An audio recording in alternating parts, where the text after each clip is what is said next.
Ustaz, apa perbedaan zakat, infak, dan sedekah? Sedekah itu nama umum bagi setiap amal-amal kebaikan. Amal soleh nama umumnya sedekah. Ya, dalam fikih kullu ma'rufin sedekah, setiap baik-baik yang baik-baik dipraktikkan sedekah. Ya, tidak harus kemudian menggunakan uang melulu, tidak.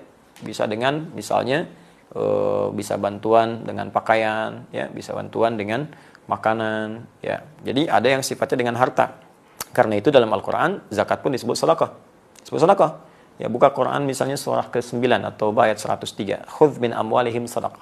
Ambillah dari harta mereka yang sudah masuk nisab sebagai sedekah. Zakat. Ya, padahal di situ maksudnya zakat. Kenapa disebut dengan sedekah? Sedekah itu pertama berasal dari kata as-sidqu, ya.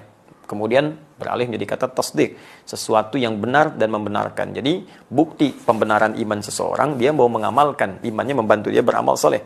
Mengamalkan perintah Allah adalah pembuktian dari iman. Karena itu ketika dia membuat kemudian keputusan untuk berzakat, artinya dia membenarkan imannya, karena Allah perintahkan zakat. Misal Allah perintahkan di Al-Baqarah ayat ke-43, wa aqimus shalah wa atuz zakah. Ya, tunaikan salat, keluarkan zakat. Anda beriman kepada Allah dan Anda buktikan saya keluarkan zakat, berarti Anda membenarkan iman Anda kepada Allah. Anda membenarkan perintah Allah. Ketika Anda membenarkan perintah Allah disebut dengan tasdik namanya. Ya, kebenarannya disebut shadiq, yang terus membenarkan disebut siddiq. Karena itu sahabat Abu Bakar disebut as-siddiq karena terus membenarkan perintah Allah dan Rasulnya. Nah, zakat disebut dengan sedekah salah satunya karena itu pembuktian keimanan kita kepada Allah. Ya. Kemudian teman-teman sekalian, infak disebut sedekah. Quran surah kedua Al-Baqarah ayat 264. Ya, paling kiri sebelah bawah. Ya ayyuhalladzina amanu la tubtilu shadaqatikum bil manni wal adza kalladzi yunfiqu malahu riya'an nas. Hei orang-orang beriman, jangan batalkan, gugurkan amal-amal kebaikanmu yang telah lelah engkau tenun dengan melakukan perbuatan yang merusak, seperti orang infak yang ria. Nah, infak ria itu disebut dengan bagian infaknya disebut dengan sedekah. Nggak boleh infak dengan ria, infaknya masuk kategori sedekah. Jadi kalau Anda katakan sedekah itu nama umum, ya, zakat sedekah, infak sedekah, termasuk sholat bagian dari sedekah karena amal saleh. Senyum sedekah. Ya, basmatuka fi wajhi akhika sedekah. Senyummu yang membahagiakan temanmu itu sedekah. Nah, kemudian kalau sudah zakat spesifik, zakat bentuknya kewajiban berupa harta yang harus dikeluarkan jika sudah memenuhi batasan dan syarat-syarat ketentuan tertentu. Ya, batasan syarat ketentuannya misalnya nisab. Ukurannya apa misalnya? Ya, ukuran sudah 85 gram emas keluar. Ya, di zakat tanaman lain lagi. Ya, apakah diairi atau tidak, perkebunan lain lagi, zakat hewan lain lagi. Ya, ada ukuran-ukurannya. Kemudian untuk zakat mal misalnya berlangsung setahun disebut dengan haul. Ya. Nah, lalu setelah itu bagaimana lagi ketentuannya? Nah, dalam zakat ini sifatnya wajib dikeluarkan. Ke-26 8 golongan. Ada di Quran surah ke-9 ayat ke-60.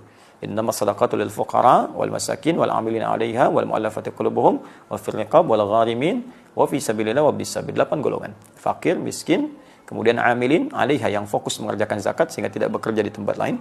Kemudian mu'allafati qulubuhum yang tertarik dengan Islam diberikan bantuan dari zakat, atau yang sudah berislam tapi masih lemah. Baru masuk Islam, lemah, bantu dengan zakat. Wafir riqab, perbudakan sudah tidak ada. Gharimin, orang yang terikat utang piutang karena kepentingan maslahat agama atau umum. Dia punya perusahaan, bangun sekolah, perusahaannya bangkrut, hidupnya tertekan, utang belum lunas, bantu dengan zakat. Ya. Kemudian fi sabilillah, itu sudah dipahami, Ibn Sabil yang kemudian kesulitan bekal di jalan.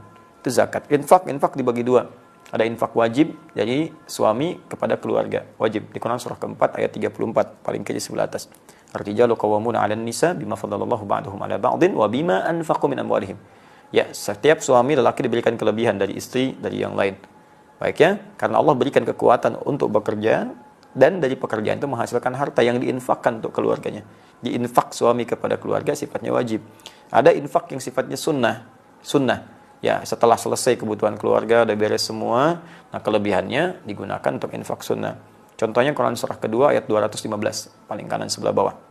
Ya, wa yas'alunaka madza yunfiqun, mereka bertanya tentang apa yang harus diinfakkan. Qul ma anfaqtum min khair. Kalau mau infak katakan Muhammad SAW, infakkan yang baik-baik. Untuk siapa? Lil walidain, orang tua, wal aqrabin, kerabat dekat, wal yatama, anak-anak yatim, wal masakin, orang miskin, wabnis sabil, orang kesulitan di jalan dalam mendapatkan bekal. Itu contoh-contoh infak yang sunnah. Selebihnya umum.